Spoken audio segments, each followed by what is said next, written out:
D ഗ്ലൂക്കോസിൻ്റെ C4 epimer ഇത് previous ആയിട്ട് ചോദിച്ച ചോദ്യമാണ്. +18 അതായത് 18ാമത്തെ ക്രോമസോം അഡീഷണൽ വരുന്നു. അപ്പം എന്താ സംഭവിക്കുക? 20 അതിൽ C2 എപ്പിമറും C4 എപ്പിമറും പഠിച്ചു വെക്കണം. C2 ഈസ് പറഞ്ഞല്ലോ ബയോളജിയാണ്. ഇപ്പോൾ ബോട്ടണി ആൻഡ് സുവോളജി രണ്ട് ഭാഗത്തു നിന്നും ചോദ്യങ്ങൾ വരും. പക്ഷേ ഇവിടെ അവരുടെ അറേഞ്ച്മെൻറ്റ് നോക്കിയേ. ഇവിടെ ഒരു ആൽഡിഹൈഡ് ആണ് അല്ലേ, ഇവിടെ കീറ്റോൺ ആണ്. നമസ്കാരം, ഞാൻ വൈശാഖ്. എല്ലാവർക്കും എൻട്രിയിലേക്ക് സ്വാഗതം. ഇന്ന് നമ്മൾ ഡിസ്കസ് ചെയ്യാൻ പോകുന്നത് സയൻറ്റിഫിക് ഓഫീസർ ഇൻ ബയോളജിയുടെ പ്രീവിയസ് ഇയർ ക്വസ്റ്റ്യൻസ് ആണ്. നമുക്ക് ക്ലാസ്സിലേക്ക് കിടക്കാം. C4 epimer of D glucose. D ഗ്ലൂക്കോസിൻ്റെ C4 എപ്പിമർ ഇത് പ്രീവിയസ് ആയിട്ട് ചോദിച്ച ചോദ്യമാണ്. ഇതുപോലത്തെ ചോദ്യങ്ങൾ, അതായത് എപ്പിമർ, ആനോമർ, ഇത്തരത്തിലുള്ള ചോദ്യങ്ങൾ ബയോകെമിസ്ട്രിയിൽ നിന്ന് ധാരാളമായിട്ട് പല എക്സാമുകളിലും കാണുന്നുണ്ട്. അപ്പോൾ ഇത് പഠിച്ചു വയ്ക്കുക. 2 എപ്പിമറുകളെ നമ്മൾ നിർബന്ധമായിട്ടും പഠിച്ചു വെക്കണം. ഓപ്ഷൻസ് നോക്കൂ. First one mannose, B arabinose, then allose and galactose. Mannose, arabinose, allose and galactose. Okay, നമുക്ക് ചെക്ക് ചെയ്യാം. ഐസോമർ എന്ന് പറഞ്ഞാൽ ഈ ഒരു ഡയഗ്രാം പഠിച്ചു കഴിഞ്ഞാൽ നമുക്ക് ഐസോമറിസം ഫുള്ളായിട്ട് നമുക്ക് മനസ്സിലാവും. ഒരേ മോളിക്കുലാർ ഫോർമുലയും, ഐസോമർ എന്ന് പറയുന്നത് എന്താണ്? ഒരേ മോളിക്കുലാർ ഫോർമുലയും ഡിഫറെൻറ്റ് സ്ട്രക്ചറും. നോക്കൂ, ഒരേ മോളിക്കുലാർ ഫോർമുലയാണ് എന്നാൽ ഡിഫറെൻറ്റ് സ്ട്രക്ചറുള്ള അത്തരത്തിലുള്ള ആൾക്കാരെയാണ് നമ്മൾ ഐസോമറുകൾ എന്ന് വിളിക്കുന്നത്. അപ്പം ഐസോമേഴ്സിനെ നമുക്ക് പലതായിട്ട് തിരിക്കാം. First one constitutional isomer. എന്താണ് കോൺസ്റ്റിറ്റ്യൂഷണൽ ഐസോമർ എന്ന് പറഞ്ഞാൽ?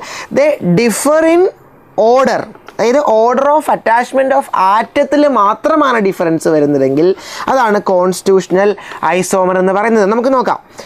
ഗ്ലിസറാൾഡിഹൈഡ് ഡൈഹൈഡ്രോക്സി അസറ്റോൺ, അതായത് ഈ ഗ്ലിസറാൾഡിഹൈഡ് ആയിക്കോട്ടെ ഡൈഹൈഡ്രോക്സി അസറ്റോൺ ആയിക്കോട്ടെ, ഇവരുടെയൊക്കെ മോളിക്കുലാർ ഫോർമുല സിമിലർ ആണ്. അതായത് ഇവിടെ നോക്കൂ, C3H6O3. ഡൈഹൈഡ്രോക്സി അസറ്റോണിനും സെയിം ആണ്, C3H6O3 ആണ് അല്ലേ. പക്ഷേ ഇവിടെ അവരുടെ അറേഞ്ച്മെൻറ്റ് നോക്കിയേ. ഇവിടെ ഒരു ആൽഡിഹൈഡ് ആണ് അല്ലേ, ഇവിടെ കീറ്റോൺ ആണ്. അതുപോലെ order of arrangement is also different. ഇത്തരത്തിലുള്ള മോളിക്യൂൾസിനെ അല്ലെങ്കിൽ ഇത്തരത്തിലുള്ള ഐസോമറുകളെയാണ് നമ്മൾ കോൺസ്റ്റിറ്റ്യൂഷണൽ ഐസോമേഴ്സ് എന്ന് വിളിക്കുക. ഓക്കെ, എപ്പിമറിലേക്ക് നമുക്ക് വരാം. അപ്പോൾ അതിന് മുമ്പ് നമുക്ക് കോമൺ ആയിട്ടുള്ള ഐസോമറുകളൊന്ന് പരിചയപ്പെടേണ്ടതായിട്ടുണ്ട്. Then stereo isomers. ഐസോമേഴ്സ് 2 തരത്തിൽ, കോൺസ്റ്റിറ്റ്യൂഷണൽ ആൻഡ് സ്റ്റീരിയോ ഐസോമർ. ഈ സ്റ്റീരിയോ ഐസോമർ എന്ന് പറഞ്ഞാൽ these are atoms are connected in the same order but differ in spatial arrangement. ഇവർ അറ്റാച്ച് ചെയ്തേക്കുന്ന സെയിം ഓർഡറിലായിരിക്കും. കോൺസ്റ്റിറ്റ്യൂഷനിൽ അങ്ങനെയാണോ? അല്ല അല്ലേ. ഓർഡർ ഓഫ് അറ്റാച്ച്മെൻറ്റ് ആകെ കൂടെ വ്യത്യാസമാണ്. ഇൻ സ്റ്റീരിയോ ഐസോമർ ഇവിടെ ഓർഡർ ഓഫ് അറ്റാച്ച്മെൻറ്റ് സെയിം ആയിരിക്കും, പക്ഷേ അവരുടെ സ്പേസിലുള്ള അറേഞ്ച്മെൻറ്റ്, സ്പേഷ്യൽ അറേഞ്ച്മെൻറ്റ് ഡിഫറെൻ്റ് ആയിരിക്കും. നമുക്ക് നോക്കാം. So first one is enantiomer. വളരെ ഇമ്പോർട്ടൻ്റ് ആണ് എനാൻഷ്യോമർ. കാരണം ഇവർ non superimposable mirror images. നമ്മുടെ റൈറ്റ് ആൻഡ് ലെഫ്റ്റ് ഹാൻഡ് എങ്ങനെയാണോ അതുപോലെയാണ്. അതായത് ഒന്നിൻ്റെ മുകളിൽ ഒന്നായിട്ട് നമുക്ക് വയ്ക്കാൻ സാധിക്കില്ല. Non superimposable mirror images. Okay, example D ഗ്ലിസറാൾഡിഹൈഡും എൽ ഗ്ലിസറാൾഡിഹൈഡും. അപ്പോൾ എപ്പോഴും എനാൻഷ്യോമർ എന്ന് പറയുമ്പോൾ ഓർക്കുക, നമ്മുടെ ഹാൻഡ് ഓർക്കുക.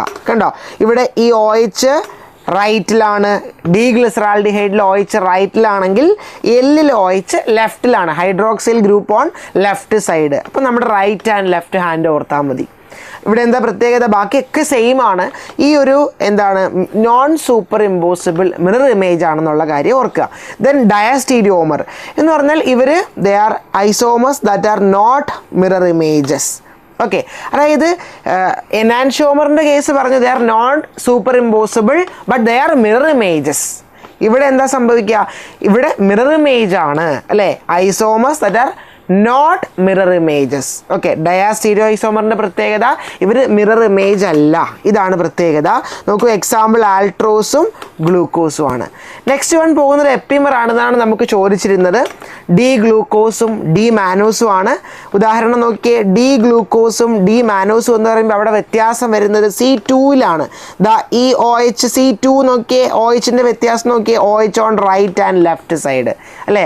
അപ്പം എപ്പോഴും ഓർക്കുക, മാനോസ് എന്ന് പറയുന്നത് ഗ്ലൂക്കോസിൻ്റെ C2 എപ്പിമറാണ്. ഗ്ലൂക്കോസിൻ്റെ C2 എപ്പിമറാണ് മാനോസ് എന്ന് പറയുന്നത്. അതുപോലെ C4 എപ്പിമറാണ് ഗാലക്ടോസ്. ഗ്ലൂക്കോസിൻ്റെ C4 എപ്പിമറാണ് galactose. ഓർത്ത് വയ്ക്കുക, എപ്പിമർ എന്ന് പറഞ്ഞാൽ എന്താണ്? ഒരൊറ്റ കാർബണിൽ, ഒരൊറ്റ അസിമെട്രിക് കാർബണിൽ മാത്രമാണ് ഡിഫറൻസ് വരിക. ഇവിടെ രണ്ടാമത്തെ കാർബണിലാണ് ആ ഡിഫറൻസ് വന്നിരിക്കുന്നത്, OH on right and left. അപ്പോൾ അതുകൊണ്ട് എപ്പിമർ എന്താണ്? ഒരൊറ്റ അസിമെട്രിക് കാർബണിലെ ഡിഫറൻസ് വരുന്നതിനെയാണ് നമ്മൾ എപ്പിമർ എന്ന് വിളിക്കുന്നത്. ബാക്കി സെയിം ആണ്, സെയിം മോളിക്കുലാർ ഫോർമുലയൊക്കെ സെയിം ആയിരിക്കും, ഓർഡർ ഓഫ് അറ്റാച്ച്മെൻറ്റും സെയിം ആയിരിക്കും. ഒരൊറ്റ സിംഗിൾ അസിമെട്രിക് കാർബണിൻ്റെ ആ ഒരു കേസിൽ മാത്രമാണ് ഡിഫറൻസ് വരിക.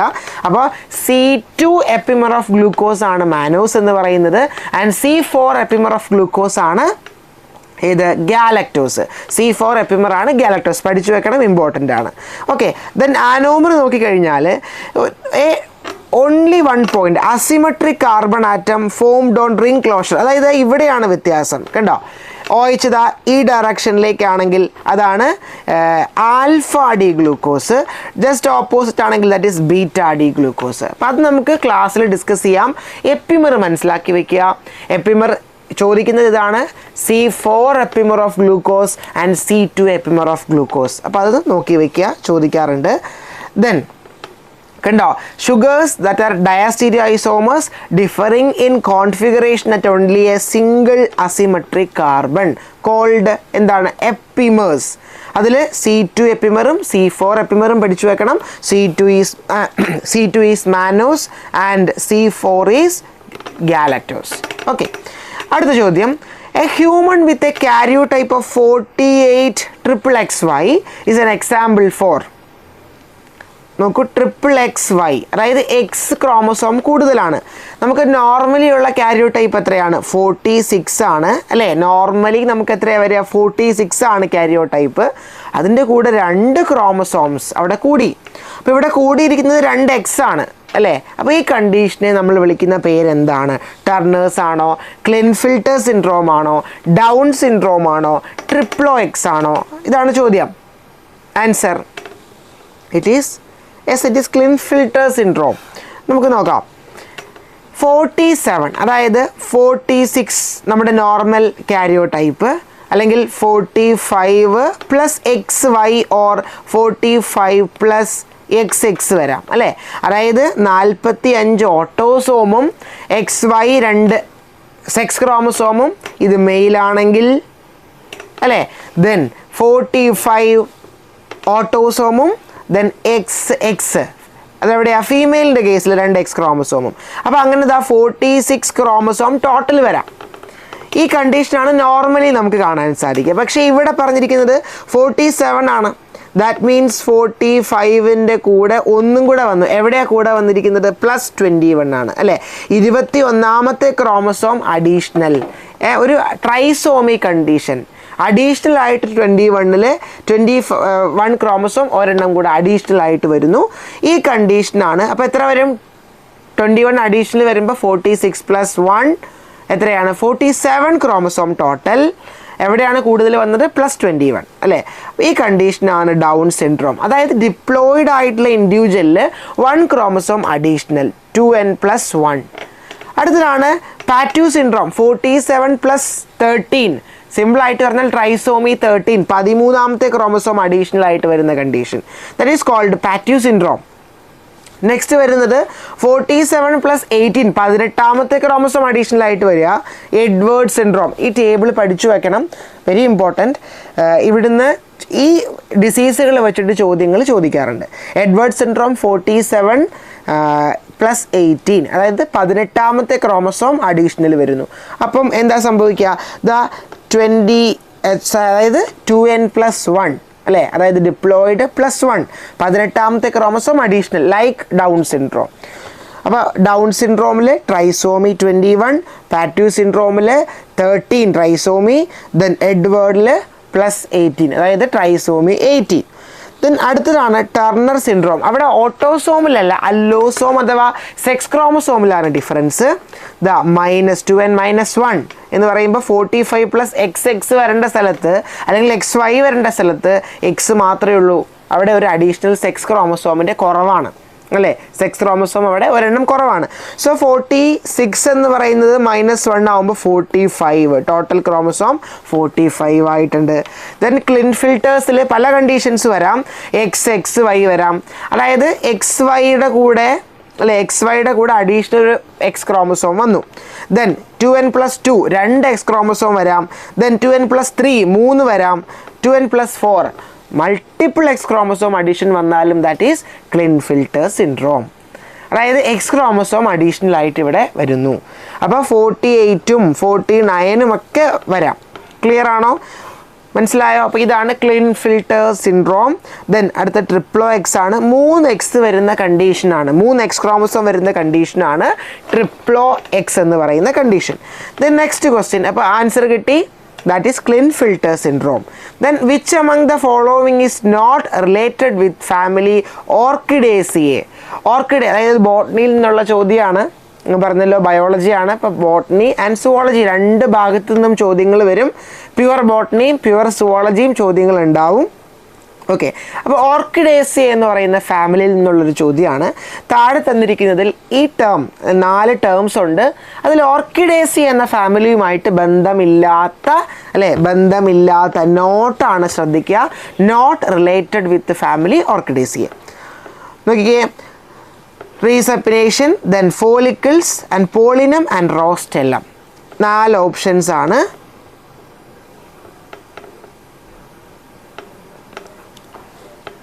അപ്പം റീസ്യൂപ്നേറ്റ് ഫ്ലവർ എന്ന് പറഞ്ഞാൽ ഫ്ലവർ സ്റ്റോക്ക് എന്ത് ചെയ്യും, ഒരു ട്വിസ്റ്റ് ഉണ്ടാവും. ഡെവലപ്പ് ചെയ്ത് വരുന്ന സമയത്ത് ആ ഫ്ലവറിൻ്റെ സ്റ്റോക്കിന് എന്തുണ്ടാവും, ഒരു ട്വിസ്റ്റ് ഉണ്ടാവും. ഇതിനെയാണ് നമ്മൾ റീസ്യൂപ്പിനേറ്റ് എന്ന് വിളിക്കുന്നത്. ഓക്കെ, അപ്പം ഇവിടെ എന്താ സംഭവിക്കുക, ബോട്ടം മോസ്റ്റ് പാർട്ട് ടോപ്പിൽ വരും അല്ലേ, ഒന്ന് ട്വിസ്റ്റ് ചെയ്യും, ഒന്ന് കറങ്ങുന്ന സമയത്ത് ഏറ്റവും ബോട്ടം പാർട്ട് അപ്പർ സൈഡിലേക്ക് വരും. അപ്പം ഈ ഓർക്കിഡ് ഫ്ലവർ നോക്കിയാൽ നമുക്ക് മനസ്സിലാവും, ഒരു ലിപ്പ് ലൈക്ക് സ്ട്രക്ചർ ഉണ്ട്.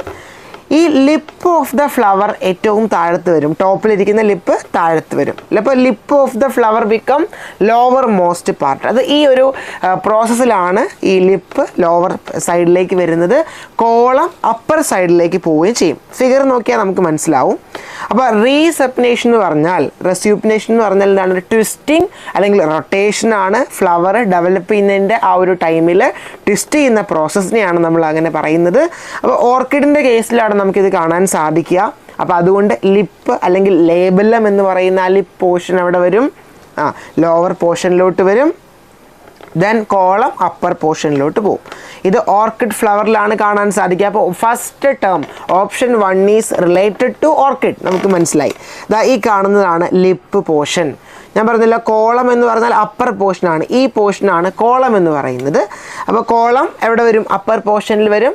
ലിപ്പ് അല്ലെങ്കിൽ ലേബലം താഴത്ത് വരും. ഓക്കെ, ദെൻ നെക്സ്റ്റ് വൺ ഫോളിക്കിളാണ്. ഫോളിക്കിൾ എന്ന് പറഞ്ഞാൽ ഒരു ടൈപ്പ് ഓഫ് ഫ്രൂട്ടാണ്. It's a type of fruit develop from single carpel. ഒരു യൂണീക്ക് കാർപ്പലിൽ നിന്ന് ഡെവലപ്പ് ചെയ്തിട്ടുള്ള ഫ്രൂട്ടാണ് ഫോളിക്കിൾ എന്ന് പറയുന്നത്.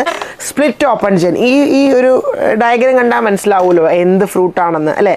സ്പ്ലിറ്റ് ഓപ്പൺ ചെയ്ത് എന്താണ് സീഡ് ഡിസ്പേഴ്സ് ചെയ്യുന്ന തരത്തിലുള്ള ഒരു ഫ്രൂട്ടിനെയാണ് നമ്മൾ ഫോളിക്കിൾ എന്ന് വിളിക്കുക. ഈ ഫോളിക്കിൾ ഫ്രൂട്ട് നമ്മൾ ഓർക്കിഡിൽ കണ്ടിട്ടുണ്ടോ? ഈ ടൈപ്പ് ഓഫ് ഫ്രൂട്ട് ആണോ നമുക്ക് ഫോളിക്കിളിൽ കാണാൻ ഓർക്കിഡിൽ കാണാൻ സാധിക്കുക? നോ. ഫോളിക്കിളിൽ ക്യാപ്സ്യൂൾ, മിക്കവാറും കേസിൽ ക്യാപ്സ്യൂൾ ടൈപ്പ് ഫ്രൂട്ടാണ് നമുക്ക് കാണാൻ സാധിക്കുക. Not this kind of follicular അല്ലെങ്കിൽ ഫോളിക്കിൾ ഫ്രൂട്ട്. അപ്പോൾ അത് തെറ്റാണ്. അപ്പോൾ അവിടെ കറക്റ്റ് ആൻസർ വരുന്നത് ഫോളിക്കിളാണ്. Follicle is not related to orchid. ഓർക്കിഡിൻ്റെ കേസിൽ ക്യാപ്സ്യൂളാണ് മിക്കവാറും കാണുന്ന fruit type. Okay, then pollinium. Pollinium എവിടെ കാണാൻ സാധിക്കും? നമുക്ക് ആൻസർ കിട്ടിയപ്പോൾ നമുക്കറിയാം next option is related to orchid. Pollinium എന്ന് പറഞ്ഞാൽ ഓർക്കിഡിലെ ഈ പറയുന്ന പോളൻ ഗ്രെയിൻസ് അഡ്ഹർ ചെയ്ത് ഒരുമിച്ച് കാണപ്പെടും. അതായത് ഓർക്കിഡ് പോലെയുള്ള പ്ലാന്റ്സിൽ പോളൻ ഗ്രെയിൻസ് എന്ത് ചെയ്ത് കാണപ്പെടും? ഒരു മാസായിട്ട് കാണപ്പെടും, അഡ്ഹർ ചെയ്ത് കാണപ്പെടും. ഇതിനെയാണ് നമ്മൾ എന്ത് വിളിക്കുക? പോളിനം എന്ന് വിളിക്കുന്നത്. ഈ ഫിഗർ നോക്കിക്കേ, പോളിനം, മൾട്ടിപ്പിൾ പോളൻ ഗ്രെയിൻസ് ഒരുമിച്ചിരിക്കുന്നു അല്ലേ. അതിൻ്റെ ആക്ച്വൽ ഫിഗറാണ് ഇവിടെ റൈറ്റ് സൈഡിൽ കാണിച്ചിരിക്കുന്നത്. ഈ കാണുന്നത് ഒരു പോളിനമാണ്. ഇത് ഫ്ലവറിൽ പോളിനം ഇരിക്കുന്ന ഒരു ഫിഗറാണ് കാണുന്നത്. Next one റോസ്റ്റെല്ലം. റോസ്റ്റെല്ലം എന്ന് പറഞ്ഞാൽ ഒരു ബീക്ക് ലൈക്ക് എക്സ്റ്റൻഷൻ ആണ്. അതായത് നമുക്കറിയാം പോളൻ ഗ്രെയിൻസ്, ഈ ഒരു ഫ്ലവറിൻ്റെ പോളൻ ഗ്രെയിൻസ് അതിൻ്റെ തന്നെ സ്റ്റിഗ്മയിലേക്ക് വീണ് ഫെർട്ടിലൈസ് ആവാതിരിക്കാൻ അല്ലെങ്കിൽ പോളിനേറ്റ് ആവാതിരിക്കാൻ വേണ്ടിയിട്ടുള്ള ഒരു ബീക്ക് ലൈക്ക് ഒരു ഒബ്സ്ട്രക്ഷനാണ് റോസറ്റെല്ലം എന്ന് വിളിക്കുന്നത്. റോസ്റ്റെല്ലം എന്ന് വിളിക്കുന്നത് എന്താണ്? ഒരു ഒബ്സ്ട്രക്ഷനാണ്, ബീക്ക് ലൈക്ക് എക്സ്റ്റൻഷനാണ്. അപ്പോൾ ഇത് സെൽഫ് പോളിനേഷനെ തടയും. നോക്കിയേ, ഈ കാണുന്നതാണ് പോളിനം അല്ലേ? ഈ പോളിനിയം എന്ന് പറയുമ്പം that is A mass of pollen grains. അപ്പോൾ ഇതിൻ്റെ തന്നെ സ്റ്റിഗ്മയിലേക്ക് വീഴാതെ തടയുന്ന ഈ ഒരു സ്ട്രക്ചറിനെയാണ് നമ്മൾ എന്ത് വിളിക്കുക? ഈ പറയുന്ന റോസ്റ്റെല്ലം, ദാ ഇവിടെയുണ്ട് റോസ്റ്റെല്ലം എന്ന് വിളിക്കുക. ഓക്കെ, അപ്പം നമുക്ക് അടുത്ത ബാക്കി ക്വസ്റ്റ്യൻസ് ഉണ്ട്, വരുന്ന വീഡിയോസിലായിട്ട് ബാക്കി ക്വസ്റ്റ്യൻസ് കാണാം. അതിന് മുമ്പ് നമുക്ക് എൻട്രിയുടെ കോഴ്സ് ഒന്ന് പരിചയപ്പെടാം.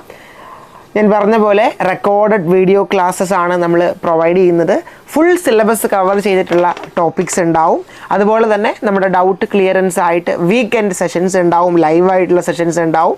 ദെൻ 120 days ആണ് നമ്മുടെ കോഴ്സ് ലെങ്ത് എന്ന് പറയുന്നത്. 120 ദിവസം കൊണ്ട് നമ്മൾ എൻ്റയർ സിലബസ് കവർ ചെയ്ത് റിവിഷൻ കംപ്ലീറ്റ് ചെയ്യും.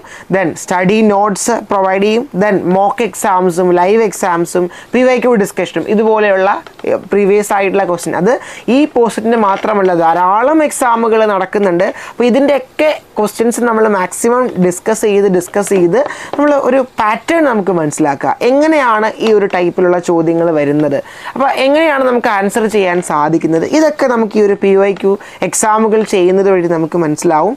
ദെൻ റിവിഷൻ പാക്ക്, റിവിഷൻ വളരെ ഇമ്പോർട്ടൻ്റ് ആണ്. ദെൻ അതുപോലെ തന്നെ ഒരു വാട്സപ്പ് ഗ്രൂപ്പ് സപ്പോർട്ട്, നിങ്ങൾക്ക് എപ്പോൾ ഡൗട്ട് വന്നാലും ക്ലിയർ ചെയ്യാനായിട്ടൊരു വാട്സപ്പ് ഗ്രൂപ്പ് സപ്പോർട്ട്, ഇതൊക്കെയാണ് നമുക്ക് ഈ കോഴ്സ് വഴി ലഭിക്കുക. അപ്പോൾ ഇപ്പോൾ നമ്മൾ ചെയ്ത ആ ഒരു ക്വസ്റ്റ്യനുമായിട്ട് റിലേറ്റഡ് ആയിട്ടുള്ള ഒരു ക്വസ്റ്റ്യൻ നോക്കിയേ. The only family showing resupination is Leguminosae, Compositae, Orchidaceae and Malvaceae. Answer കിട്ടുമല്ലോ, ദാറ്റ് ഈസ് ഓർക്കിഡേസിയെ അല്ലേ. അടുത്തൊരു ചോദ്യം പ്രീവിയസ് ആണ്. ഇപ്പോൾ തൊട്ട് മുമ്പ് നമ്മൾ കണ്ടത് പ്രീവിയസ് ക്വസ്റ്റ്യൻ അല്ല. മാച്ച് ദ ഫോളോവിങ്, സെറ്റ് എയും ബിയും ആയിട്ട് മാച്ച് ചെയ്യാം. So first one western bloating അല്ലേ, ഇപ്പുറത്ത് ആരുമായിട്ട് മാച്ച് ചെയ്യാൻ പറ്റും? നമ്മൾ അതിനൊരു കോഡുണ്ട്, നമുക്കത് ഡിസ്കസ് ചെയ്യാം. സ്നോ ഡ്രോപ്പ് എന്ന് ഓർത്താൽ മതി. അപ്പോൾ അതെന്താണെന്ന് നമുക്ക് അടുത്ത സ്ലൈഡിൽ കാണാം. അതിന് മുമ്പ് നമുക്ക് ഈ ഒരു ചോദ്യം നോർമലായിട്ട് ചെയ്ത് നോക്കാം. വെസ്റ്റേൺ ബ്ലോട്ടിങ് നമുക്കിവിടെ ആരുമായിട്ട് ജോയിൻ ചെയ്യാൻ സാധിക്കും? ടു പ്രോട്ടീൻ അല്ലേ. വെസ്റ്റേൺ ബ്ലോട്ടിങ് നമുക്ക് പ്രോട്ടീനുമായിട്ട് ജോയിൻ ചെയ്യാൻ, കാരണം western blot is a technique to detect or നമുക്ക് പ്രോട്ടീൻ്റെ പ്രസൻസ് അറിയാൻ വേണ്ടിയിട്ട് ചെയ്യുന്ന ടെസ്റ്റാണ് വെസ്റ്റേൺ ബ്ലോട്ട്. അപ്പം അത് എ എന്ന് പറയുന്നത് 2 ആണ്. A2 വരുന്ന ഓപ്ഷൻസ് ഏതൊക്കെയാണ്? ഡി ഒഴിച്ച് ബാക്കി എല്ലാത്തിലും A2 ആണ് അല്ലേ. ദെൻ സദേൺ ബ്ലോട്ടിങ് DNA ആണ്. Southern blotting is related to DNA. അപ്പോൾ ഇവിടെ B1 വരുന്ന ഓപ്ഷൻസ് ഒരെണ്ണേ ഉള്ളൂ. അപ്പോൾ ഇങ്ങനെ എലിമിനേറ്റ് ചെയ്ത് നമുക്ക് ആൻസർ കിട്ടാനായിട്ട് സാധിക്കും. സോ കറക്റ്റ് ആൻസർ എ ആണ്. നമുക്ക് ബാക്കിയും കൂടെ ചെക്ക് ചെയ്യാം. സി നോർത്തേൺ ബ്ലോട്ടിങ് എവിടെയാണ്? സി നോർത്തേൺ ബ്ലോട്ടിങ് ആണ്. നോർത്തേൺ ബ്ലോട്ടിങ് RNA ആണ്. അപ്പോൾ C4 വരണം, കറക്റ്റാണ്. ദെൻ ഡി വരുന്നത് ടാക് പോളിമറൈസ് ആണ്. PCR വരണം, അതും കറക്റ്റാണ്. അപ്പോൾ ആൻസർ ഏതാണ്? എയിലാണ് വരുന്നത്. കറക്റ്റ് ആൻസർ എ ആണ് അല്ലേ. ആൻഡ് നെക്സ്റ്റ് വൺ, ഈ കോഡൊന്ന് ഓർത്ത് വയ്ക്കുക. നമ്മൾ western blot, northern blot, southern blot, ഇത് എപ്പോഴും മാറിപ്പോകും. അപ്പോൾ അതിനുള്ള ഒരു കോഡായിട്ട് ഓർത്ത് വയ്ക്കുക.